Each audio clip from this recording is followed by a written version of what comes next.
Welcome back. This is Newmaker's interview with John Hankins. He is a financial therapist. Again, thank you very much for joining us, John. My pleasure, Josh. And you know, there's one component to all of this that we've made an allusion to, but we haven't quite talked about, and that is, where does an advisor fit into all of this? Now, there are people out there that can do this on their own, and I've met those people, and I think it comes down to whether or not doing it yourself recharges your battery or drains your battery.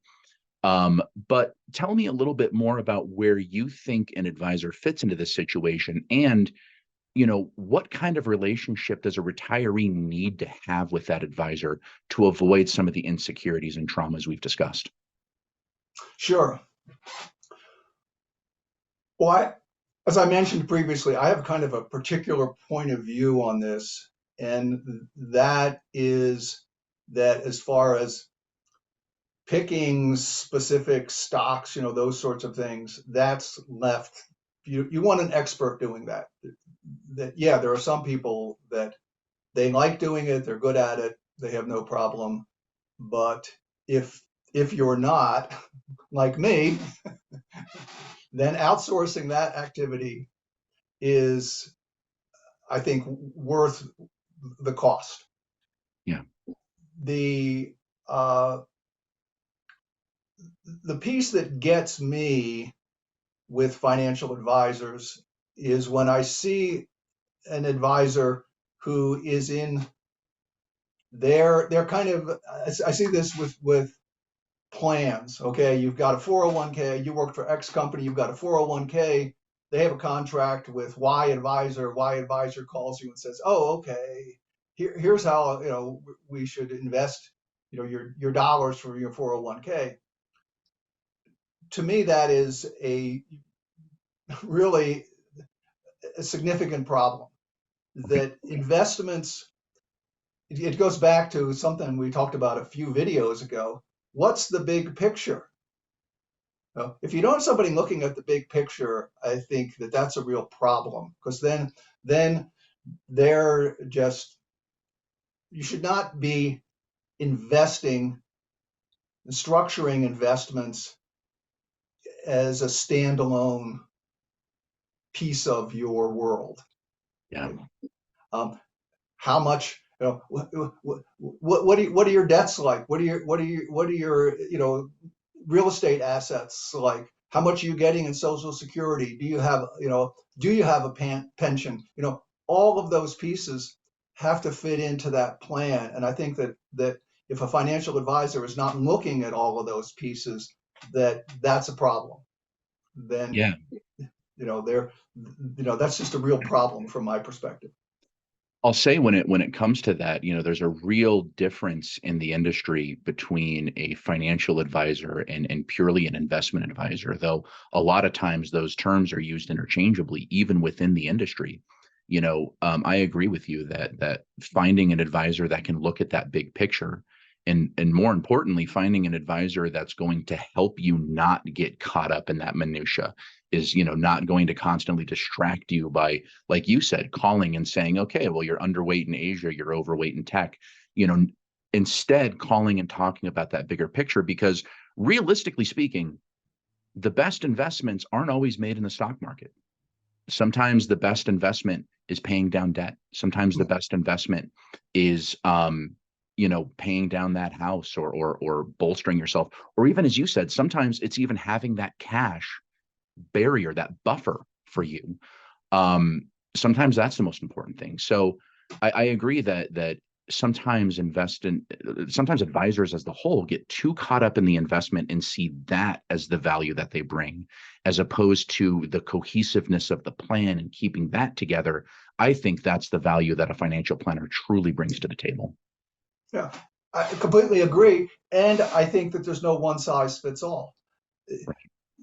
In terms of paying down debt, as you know, that's a big topic of debate. Is it better to prepay your mortgage or put that money into the stock market? Well, in hindsight, if the stock market went up 20% and your mortgage is 5%, yeah, but Yeah. hindsight, that's easy to say. I mean, personally, for me, I wanted to be debt free when I retired. That was just an absolute. It was not totally rational, but for me, that was an emotional piece of the whole puzzle, that I just Yeah. wanted to be debt free at that point. You know, you're back to there's no one size fits all. For some people that makes sense. For other people, they're willing to take more risk. I Yeah. mean, I can look at the what I did was not the best investment in paying down. I had a very low cost mortgage, and paying that down was not the best thing to do. But for me, it was the best thing. It just fit my vision of me being retired. Yeah. So, but I think the other piece of that picture with an advisor is really about trust, Mm, that you really have to have some kind of a trusted relationship. I mean, it's a business relationship. yeah. Financial advisors are in business to make money from you. You know, let's be clear about that. Absolutely. But it's we enter into those kind of relationships all the time with teachers, doctors. There's real estate agents. Take your pick. Yeah. Uh, and this is a really key piece. I believe if you don't have some connection, strong connection, feel like you have some kind of strong connection, that you're working with somebody who's working in your best interest, it's time to move on. Mm, There, like there are people out there that you can trust, that are going to be working on that connection. That's what Newmaker is I think about. absolutely. And it's important to find that, uh, just simply because this is a really important part of your life. you Yeah. know? Absolutely. and and I think that the you have to you do have to look at trust and omnipotence. You Mm, can, just because you trust somebody doesn't mean that they're not going to come with bad news. right. Right. but that you have to be realistic about how this is going to work. Um, but I think working with somebody that you trust, this will sound a little funny. I mean, it's very subjective. Let me put it that way. That trust is a subjective thing, Mm, and I think it's worth finding someone that you trust just for your own well-being. You could say maybe you really shouldn't trust them, but the fact is, if you're working with somebody that you trust, it's going to improve your sense of well-being. This is an important part of your life, and if you're already nervous about, oh, am I going to have enough money? And then I'm working with this individual who's really, they're the kind of my key to all this working, and I don't like them, and I think that they make stupid decisions, and they don't talk to me enough, or they talk to me too much, or whatever. You're just layering one problem on top of another. yeah.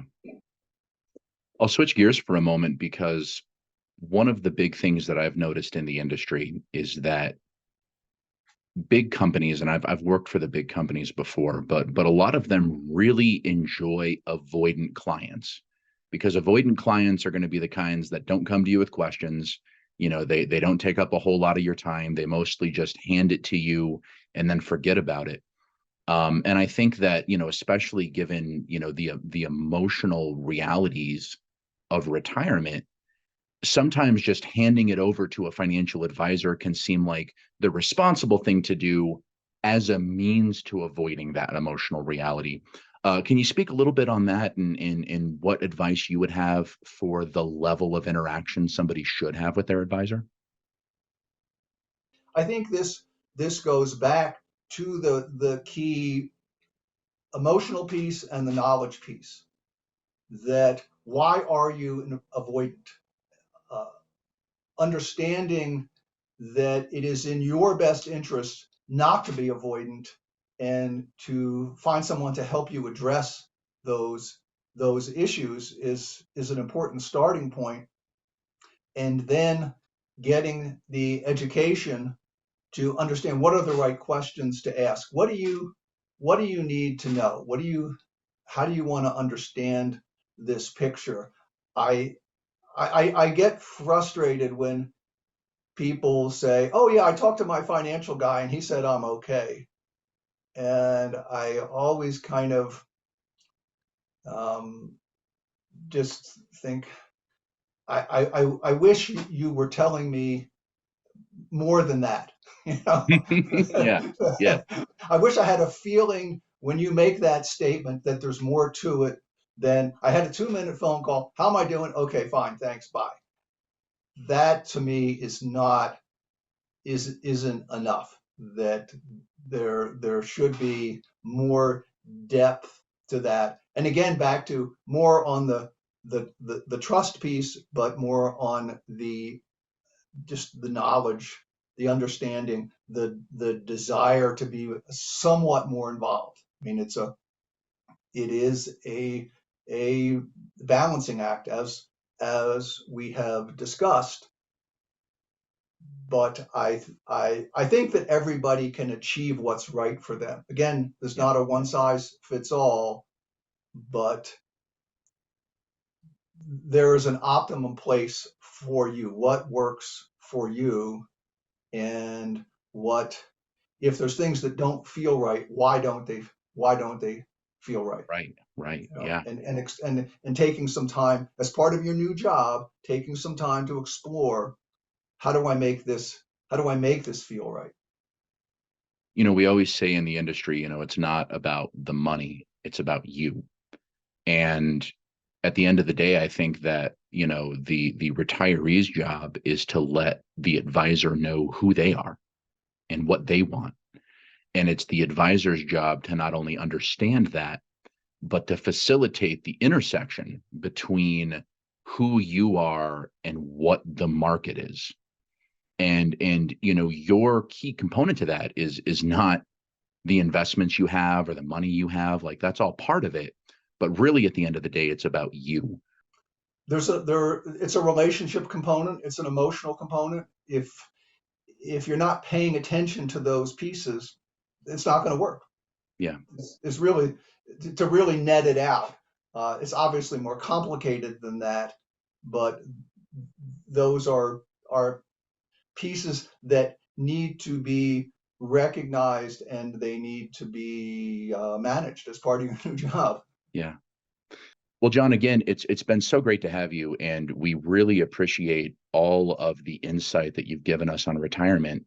As one last question, is there anything else that you would say to a retiree, either before or after, who's watching this video and maybe feels spoken to a little bit by some of what you've said? Sure. I think that it's important that we recognize we live in a complicated world.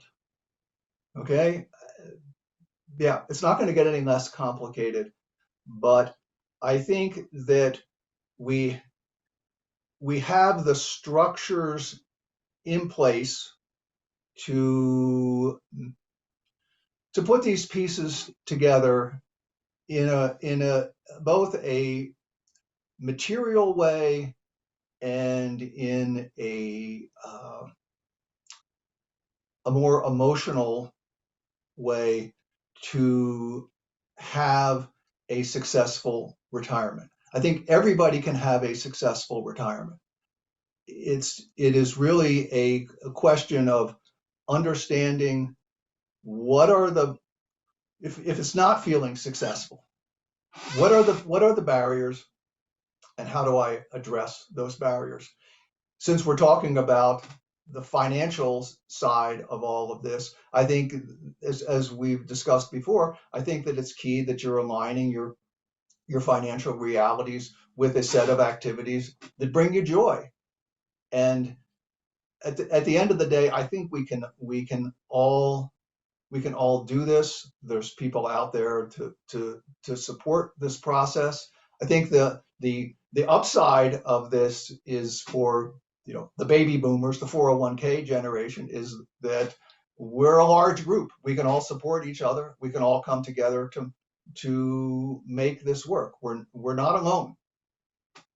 I think what I hope comes through with this, there's lots of resources out there. There's a great knowledge base. There's people like us. There's people like you and me that want to make this be a positive experience for people that are retiring. And I think my generation deserves that.